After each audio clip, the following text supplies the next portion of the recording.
කොහොමද යාළුවනේ වෙල්කම් කියලා පිළිගන්නවා හැමෝම. අද අපි බලන්න යන්නේ Windbreaker season 1 episode 6. එහෙනම් අපි කතාවට යමු. එපිසෝඩ් එක පටන් ගත්තු ගමන් අපිට පෙන්නන්නේ අර ඔරි කියන තැන. ඉතින් සූවෝ සටන ඉවර කරලා ඇවිදන් එනවා. කට්ටිය කතා වෙන්නේ ඌ පළමු වසරේ එකෙක් වෙන්න ඇති කියලා. උමේමියා සූවෝට කියන්නේ නියමයි කියලා. සූවෝ එහෙම නෑ කියලා කිව්වාම නීරේ අහන්නේ ඒ කුන්ෆුද කියලා. සූවෝ දන්නේ නෑ කියලා කියනවා. එතකොට හිරගි මම පුදුම වුණා ඔයාට කේන්ති ගියාම. එතකොට සූවෝ මම එහෙම කෙනෙක් නෙමෙයි කියලා කියනවා. සකුරා මට පොඩි තල්ලුවක් දුන්නා කියලාත් කියනවා. එතකොට සකුරා මට බනින්න එපා. අපි දෙන්න සටන් කරන වෙලාවේදී සීරියස් ගන්න කියලා කියනවා. එතකොට සූවෝ මට ඔයාට රිද්දන්න උමනාවක් නැහැ කියලා කියනවා. එතකොට සකුරා මොන වේදනාවක්ද කිය සකුරා සූවෝත් එක්ක රණ්ඩු කරන්න හදනවා. එතකොට උමේ මියා කියන්නේ බලන්න මෙයාලා වැළඳ ගන්නවා කියලා. උමේ මියා තනියෙන් කියන්නේ එයාලා විශිෂ්ට කණ්ඩායමක් හදයි කියලා. ඉතින් දැන් කනුමා අරිමව එක්කන් යනවා. අරිමට සීය ඇවිල්ලා කනුමට කතා කරනවා. අරිම අහන්නේ උන් උඹවත් ඉවර කරාද කියලා. කනුමා කියන්නේ ඉවරයි කියලා. එතකොට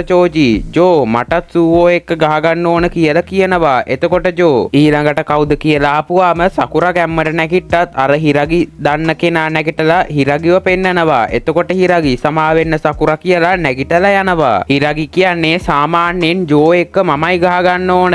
එතකොට සකුරා ඇයි මට බෑ කියලා හිතනවද කියලා ඇහුවාම හිරගි කියන්නේ නෑ උඹට පුළුවන් කියලා. ඉතින් සකුරා රතු වෙන ගමන් කියන්නේ උඹ කියන්න ඕන නෑ මං කොහොමද දිනනවා කියලා. කට්ටිය කතා වෙන්නේ එයාලවම දන්නව ඇති කියලා. එතකොට උමේමියා හිරගි එයා ගැන වැඩිය කතා කරන්නේ නෑ. ඒත් එයා ෆූරින් වලින් පිට සමහරක් අය දන්නවා. ඉතින් ජෝචි හිරගිගේ ප්‍රතිවාදියාට කියන්නේ සාකෝ කියලා. ජෝ කියන්නේ මම හිතුවේ නෑ උඹ තනියම ඉල්ලන දවසක් එයි කියලා. ඔයයි හිරගි අතර දෙයක් තියෙනවද කියලා ඇහුවත් උත්තරයක් නැතුව සාකෝ සටනට යනවා. ජෝ කියන්නේ උගේ උත්තරේ මට හිතා ගන්න බෑ කියලා. ජෝජි කියන්නේ බොෆුරින් වල දේවතා හතරෙන් එක්කෙනෙක් එක්ක සාකෝගේ මූණ දකින්න ලැබුණු එක සතුටක් කියලා. දැන් සටන හිරගි කියන්නේ හුඟ කාලෙකින් උඹ වර්ධනය වෙලා කියලා. හිරගි ආයෙත් කියන්නේ සමා වෙන්න කොල්ලෝ මම ඒත් මේකෙන් දිනනවා කියලා. ඉතින් දැන් බරටම සටන යනවා. දෙන්න එක හා සමානව සටන් කරනවා. සාකෝ පාරක් ගැහුවත් ඒක හිරගි වළක්වනවා. එතකොට සාකෝ උඹ දිනනවා. උඹ තාමත් මාව පහත් කරලා බලනවා. උඹ මාව පිළිකුල් කරනවා කියලා ආයෙත් ගහගන්නවා. සාකෝගේ කික් එකකින් හිරගි බේරෙන්නේ 99න්. ජෝත් පුදුම වෙනවා සාකෝගේ කේන්තියට.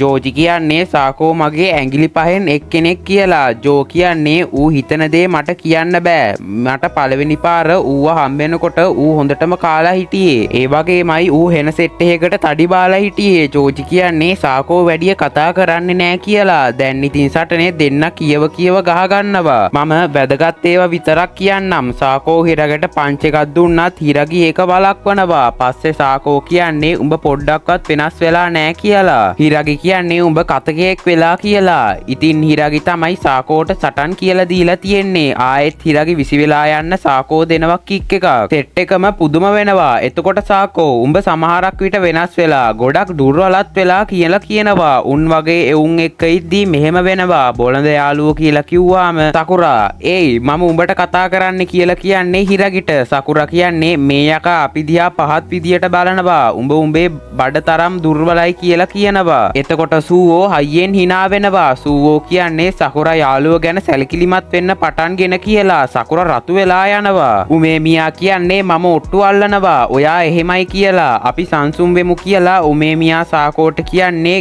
හිරගි බොෆුරින් වල දේවතා හතරෙන් කෙනෙක් කියලා. ඔයා දන්නවා විශේෂයෙන් එයා අපේ ටැමන් වල ප්‍රධානියා. ටැමන්ගේ අනික් නම දන්නවද? සාකෝ ඈ කියලා කිව්වාම එයාගේ කරට හිරගි අත තියෙනවා. කට්ටියම පුදුම වෙනවා. හිරගි කියන්නේ අවුරුදු ගානකින් ඒ වගේ කික් එකක් කෑවේ. ඒක දැනුණා කියලා. හිරගි සකෝට දෙන්න හැදුවත් ඒක වදින්නේ පොළවට. හිරගි කියන්නේ උඹ තවත් ශක්තිමත් වෙලා උඹ සම්පූර්ණයෙන් වෙනස් වෙලා කියලා. එතකොට උමේමියා ටැමෝන් බිෂා මොන්ටෙන් කියලත් හඳුන්වනවා. සටන් පාලනය කරන රණශූර දෙවියෙක්. ආයෙත් හිරගි පළමු වසරේ එකෙක් මට කෑ ගැහුවා. ලැජ්ජාව ගැන කතා කරද්දී මගේ බෙහෙත් වලට ඒවා දරා ගන්න බෑ කියලා බෙහෙත් බොනවා. ඉතින් අතීතයේදී සාකෝට කට්ටියක් ගහන්න හදන්නේ. ඉතින් එයාට කට්ටිය ගහනවා. ඉතින් අපිට පෙන්නනවා පැත්තක හිරගිත් එතන ඉන්නවා. ඉතින් වර්තමානයේ කට්ටිය කොර වෙන්න ෆයිට් එක යනවා. හිරගි දෙනවා කික් එකක් සාකෝට. සාකෝ ආයෙත් නැගිටිනවා. සාකෝ කියන්නේ උඹ මට වඩා ශක්තිමත් වෙන්න බෑ. උඹ මිනිස්සු එක්ක සැහැල්ලු ජීවිතයක් ගත කරා. ඉතින් ඇයි දැන් අතීතයේදී හිරගි අර සෙට් එකටම ගහලා සාකෝ අහන්නේ ඇයි කියලා. හිරගි කියන්නේ උන් තෝරගත්තේ දුර්වලයින්ව. මම උන්ට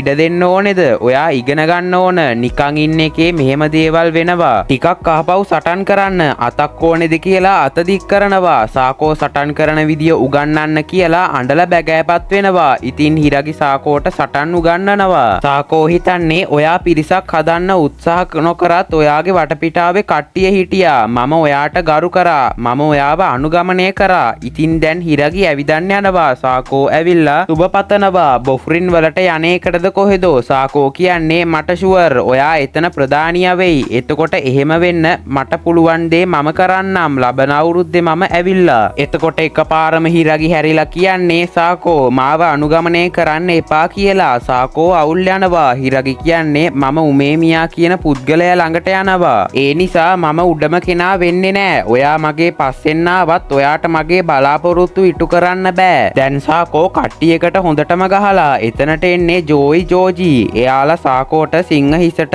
ආරාධනා කරනවා. ඉතින් වර්තමානයේ මට පරාද වෙන්න බෑ කියලා සාකෝ ආයෙත් පහලින් පහර දෙනවා. පිටිපස්සට පැන්නත් හිරගි දෙනවා කික් එකක් සාකෝගේ මූණටම. මට පරාද වෙන්න බෑ කියලා ආයෙත් පහර දෙන්න ආවත් හිරගි යාගේ අතල්ලන් කියන්නේ සාකෝ මට සමා වෙන්න. මට ඔයාගේ බලාපොරොත්තු ඉටු කරන්න බැරි වුණා. එතකොටම හිරගි දෙනවා සාකෝගේ බඩට එකක්. සාකෝ දන ගහගෙන හිතන්නේ උඹට සමාව ගන්න මුකුත් නෑ කියලා. මම දන්නවා උඹ මාව බලාගෙන ඉන්නවා කියලා. ඒත් උඹ මාව අනුගමනය කරන්න එපා කියන එක නෙමෙයි මට අහන්න ඕන උනේ. මම ආත්මාර්ථකාමී වුණා. උඹ හැමතිස්සෙම මගේ ඉලක්කය වුණා. ඔයා කොහෙද යන්නේ කියන එක මට වැඩක් උනේ නෑ. මට ඕන උනේ මාව අනුගමනය කරන්න කියන එක. ඉතින් සාකෝ බිම වැටෙනවා. දැන් සටන ඉවරයි. අතීතයේ දෙන්නා ඉර බහිනවා බලන් ඉන්නකොට සාකෝ කියන්නේ මම සදහටම ඔයාගේ පස්සෙන් එනවා කියලා. මම ඒකට හිත හදාගත්තා. ඔයා අයිති ඉහළට. ඔයා ඉහළම කෙනා වුණාම මම ළඟින් ඉන්නම් කියලා හිරගිත් මේ වෙලාවේ රතු වෙලා යනවා. ඉතින් හිරගිට වර්තමානයේ පට්ටමවුල්. ඉතින් සාකෝත් පැරදුනා. කට්ටියම පුදුම වෙලා ඉන්නේ. ඉතින් ජෝ එයාව අයින් කරන්න කිව්වාම හිරගි කියන්නේ එපා මම එයාව බස්සවන්නම් කියලා. ජෝ ඇවිල්ලා සාකෝගේ කෝට් එක ගලවන්න හදනකොට හිරගි ඒක නවත්තලා කියන්නේ මේක ගලවන්න කලින් උඹේ මැච් එක ඉවර කරලා හිටියොත් නරකද කියලා. කට්ටිය එයාට සුබ පතනවා. උමේමියා ළඟට ගියපු හිරගි අහන්නේ නැද්ද ඒක කියලා. උමේමියා මොකක්ද කියලා ඇහුවාම හිරගි කියන්නේ එයා කවුද කියලා නැත්තම් මොකක්ද ඒ උනේ කියලා. උමේමියා අහන්නේ ඒක ගැන කතා කරන්න ඕනේද කියලා. හිරගි කියන්නේ නෑ කියලා. උමේමියා මට එහෙනම් අහන්න ඕනෙත් නෑ. ඔයාට දැනෙනකොට මට කියන්න පුළුවන් කියලා කියනවා. ඉතින් මෙතනින් මේ එපිසෝඩ් එකත් ඉවර වෙනවා. ඉතින් යාළුවනේ කොහමද අද කතාව? හොඳයි නම් ලයික් එකක් දාන්න. සබ්ස්ක්‍රයිබ් කරලා නැත්නම් දැම්ම කරන්න. අනික් අය දන්නේ නෑ කියලා හිතන කතාවට අදාළ ඔයා දන්න දේවල් තියෙනවා නම් හා මගේ හෝ වීඩියෝ එකේ අඩුපාඩු තියෙනවා නම් පහලින් කමෙන්ට් එකක් දාන්න. ඊළඟ එපිසෝඩ් එකෙන් සෙට් වෙමු. සුබ දවසක්. ජය වේවා.